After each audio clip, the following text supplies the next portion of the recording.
Welcome to Horn Barbecue. I'm Chef Matt Horn, and today I'm going to be taking you through the processes of how to properly smoke meats.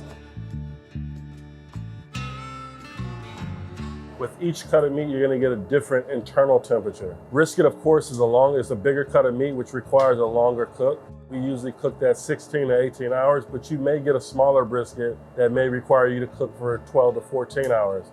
Depending on how much is trimmed off of the brisket and the size, you want to make sure that you're cooking at the right temperature.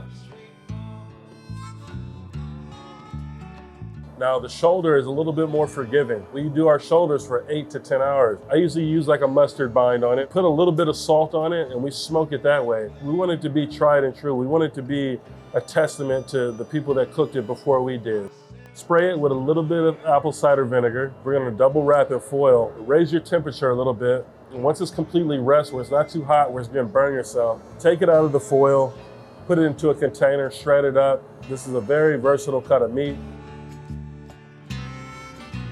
With spare ribs, we usually do 4 to 6 hours. Because it's a thinner cut of meat, you could overcook it.